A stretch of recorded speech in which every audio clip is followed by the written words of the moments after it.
أعوذ بالله من الشيطان الرجيم. بسم الله الرحمن الرحيم. قل إن كنتم تحبون الله فاتبعوني يحببكم الله ويغفر لكم ذنوبكم والله غفور رحيم. صدق الله العظيم. اللهم صل وسلم وبارك على حبيبك سيدنا ومولانا محمد وآله.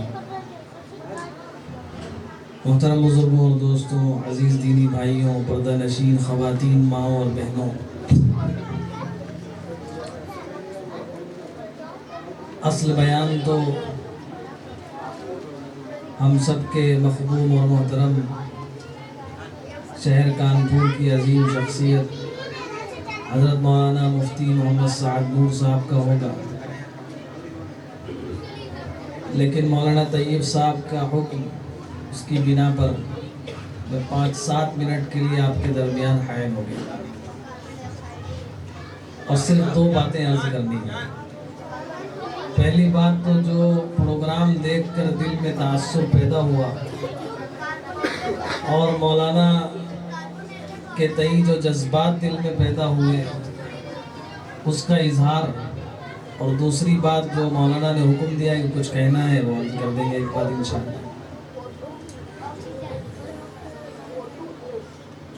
پتہ چلا ہے کہ مولانا کا ایک مکتب ہے جو اس سے بھی چھوٹی جگہ میں چل رہا ہے، یہ جتنی جگہ میں پروگرام ہو رہا ہے اس سے بھی چھوٹی جگہ میں ان کا مکتب ہے، اور اس میں 97 بچے یعنی 97 بچے پڑھ رہے ہیں اور مولانا اکیلے پڑھا رہے ہیں۔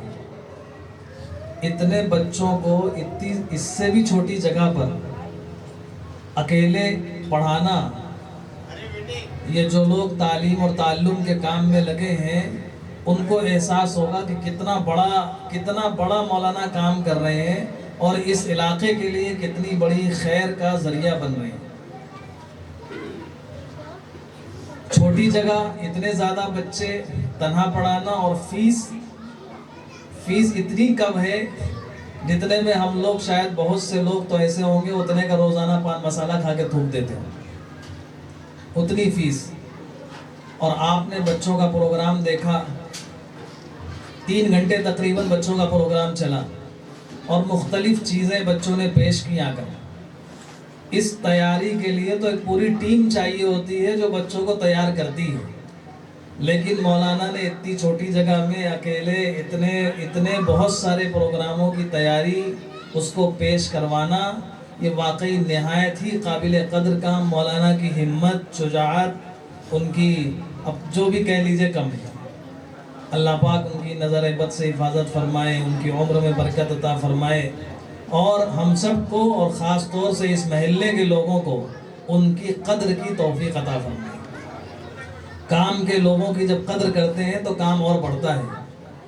ہر طرح کی مخالفت سے، شر سے، پریشانیوں سے، مصیبتوں سے، دشمنیوں سے اللہ مولانا کے مکتب کی حفاظت فرمائے، تمام بچوں کی حفاظت فرمائے۔ بہت دل خوش ہوا، بہت زیادہ۔ بہرحال اللہ پاک اس مکتب کو خوب قبول فرمائے، جن بچوں نے پروگرام پیش کیا ان بچوں کو قبول فرمائے، اور زندگی کے آخری سانس تک دین اور ایمان سے وابستہ رہنے کی توفیق عطا فرمائے۔ دوسری بات جو مولانا نے حکم دیا ہے، کچھ عرض کرتے دینی بات۔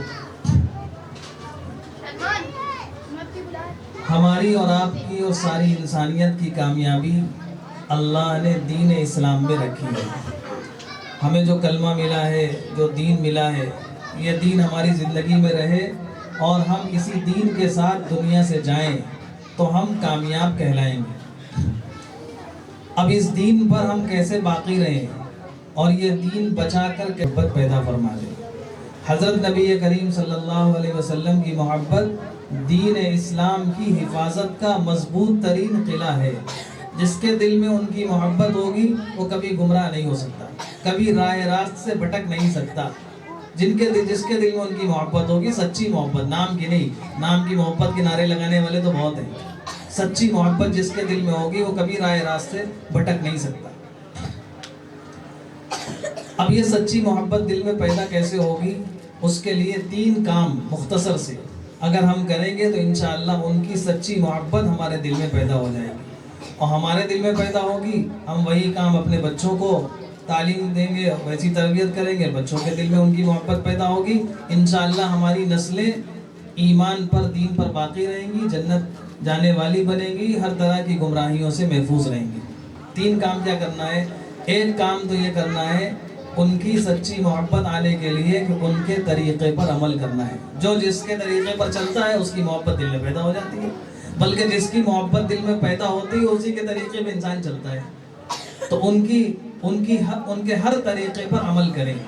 ہم اور آپ صبح سے شام تک بہت سے کام کرتے ہیں، آپ سارے کاموں کو اگر گنے تو روزانہ جو کام ہم انجام دیتے ہیں وہ 8 سے 10 کام ہیں۔ کوئی صبح سو کر اٹھتے ہیں، کپڑے بدلتے ہیں، ٹوائلٹ اور واش روم جاتے ہیں، اور کھانا کھاتے ہیں، گھر سے باہر جاتے ہیں، گھر میں آتے ہیں، مسجد جاتے ہیں، مسجد کسی سے ملاقات۔ 8-10 کام ایسے ہیں جو روزانہ کرتے ہیں روٹین کے۔ کبھی کبھی ایسا ہوتا ہے کچھ اور کام آ جاتے ہیں سامنے، روٹین کے جو کام ہے وہ 8-10 کام ہیں۔ اگر ہم ان 8-10 کاموں کو کرنا ہی ہے اور کسی نہ کسی انداز سے کرنا ہے، تو اگر ہم اس کو حضرت نبی کریم صلی اللہ علیہ وسلم کے طریقے کے مطابق کرنے لگیں گے، وہی ہمارا کام ان کی محبت کا ذریعہ اور سبب بن جائے گا، ہماری اور ہماری نسلوں کے دین اور ایمان کے محفوظ رہنے کا ذریعہ اور سبب بن جائے گا۔ آپ کو لباس پہننا ہے مثلا، اب چاہے جیسے پہن لیں، لیکن لباس پہننے کا سنت طریقہ کیا ہے؟ پہلے دایاں ہاتھ ڈالیے پھر بایاں ہاتھ ڈالیے۔ آپ کو واش روم اور ٹوائلٹ صبح اٹھ کر جانا ہے، چاہے جیسے چلے جائیں آپ، لیکن سنت طریقہ کیا ہے کہ پہلے بایاں پیر اندر داخل کیا جائے، دعا پڑھ کے جائے جائے۔ آپ کو سونا ہے، چاہے جیسے سو جائیں، لیکن ایک سنت طریقہ ہے دائیں کروٹ سویا جائے، لباس بدل کر سویا جائے، دعا پڑھ کر سویا جائے۔ کھانا کھانا ہے، چاہے جیسے کھا لیں، انسانوں کے طریقے پہ کھا لیں، جانوروں کے طریقے پہ کھا لیں، کھڑے ہو کر کھا لیں، چاہے جیسے کھا لیں۔ اور ایک یہ کہ جب پیٹ میں کھانا ہی ہے، ڈالنا ہی ہے کھانا، سنت کے طریقے سے کھا لیں، بیٹھ کر، ہاتھ دھو کر، دسترخوان بچھا کے۔ تو جو کام ہم کرتے ہیں صبح سے شام تک وہ بہت آسان ہے، بس ان کو حضرت نبی کریم صلی اللہ علیہ وسلم کے طریقے پر کر لیں، اور کسی نہ کسی طریقے پہ تو ہم کرتے ہی ہیں، تو کیوں نہ ہم ان کے طریقے پر انجام دینے لگے۔ آپ ایک کام یہ کر لیں، سب لوگ، ہم بھی، آپ بھی، ہماری مائیں اور بہنیں بھی، اپنے گھر میں اس کا ماحول بنا دیں کہ ہم جو کریں گے وہ سنت کے حساب سے کریں گے۔ دوسرا کام، جو مسنون دعائیں ہیں ہر وقت کی، اللہ کے نبی صلی اللہ علیہ وسلم نے دعائیں سکھائی ہیں، وہ بھی ہمارے جو 8-10 کام ہیں ان کی دعائیں سیکھ لیں۔ صبح اٹھ کر کیا پڑھنا ہے، سوتے وقت کیا پڑھنا ہے، گھر سے باہر نکلنا ہے تو کیا پڑھنا۔ یہ دعائیں صرف دعائیں نہیں، یہ اللہ کے نبی صلی اللہ علیہ وسلم کا بہت بڑا تحفہ ہے امت کے لیے۔ اور سچی بات یہ ہے کہ ہمیں ان دعاؤں کی قدر و قیمت معلوم نہیں کہ کتنی قدر و قیمت ہے۔ ہماری بہت سی بیماریوں کا سبب شیاطین ہوتے ہیں، اور یہ شیاطین اکثر رہتے ہیں گندی جگہوں پر۔ اسی لیے اللہ کے نبی نے سکھایا کہ جب ٹوائلٹ جاؤ، بیت الخلا جاؤ، اپنی ضرورت پوری کرنے کے لیے دعا پڑھو، بسم اللہ اللہم انی اعوذ بک من الخبث والخبائث۔ اب جو یہ دعا پڑھ کر جائے گا، وہاں شیاطین رہتے ہیں، وہ شیاطین اس کو پریشان نہیں کر پائیں گے، اللہ پاک ایک آڑ بنا دیتے ہیں۔ اور یہ دعا نہیں پڑھی ایسے چلے گئے، شیاطین حاوی ہو جاتے ہیں، وہ پھر صرف روحانی نقصان نہیں پہنچاتے، شیاطین جسمانی نقصان بھی پہنچاتے ہیں، پیٹ میں درد پیدا کر دیں گے، کمر میں درد پیدا کر دیں گے، بہت سی بیماریوں کا تعلق شیاطین سے۔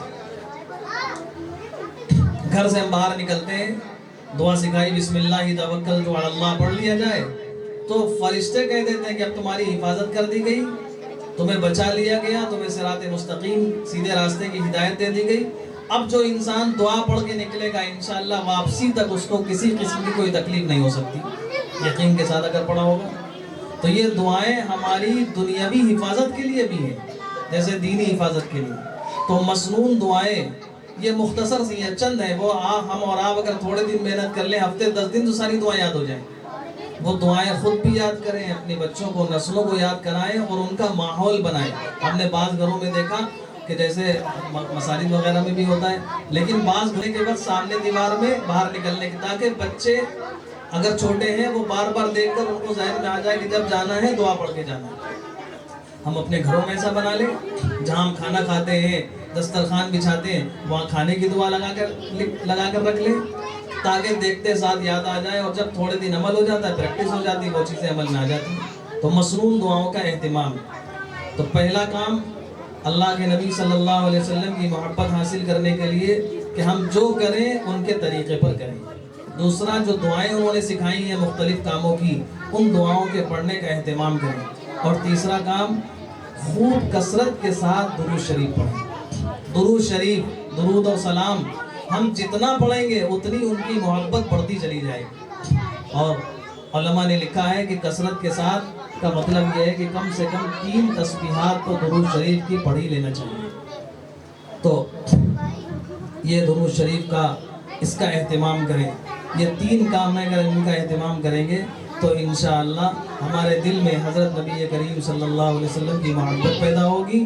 بچوں کو سکھائیں گے ان کے دل میں ان کی محبت پیدا ہوگی اور یہ محبت ہمارے دین اور ایمان کی حفاظت کا مضبوط ترین قلعہ بنے گا، ذریعہ بنے گا. اللہ پاک ہم سب کو اس دین پر باقی رکھے، اس دین پر خاتمہ فرمائے. اس مکتب کے جلسے کو بے انتہا قبول فرمائے. مولانا طیب صاحب کو ان کی اور جو لوگ ان کے ساتھ شریک ہوں ان سب کو اللہ پاک قبول فرمائے. نظر بد سے، بری نظروں سے، ہر طرح کی شرارتوں سے اللہ ان کی حفاظت فرمائے. دشمنوں کی دشمنیوں سے، حاسدین کے حسد سے، اور خوب ان کو ترقیات سے نوازے. اللہ پاک ہم سب کو کہنے سننے سے زیادہ عمل کی توفیق عطا فرمائے.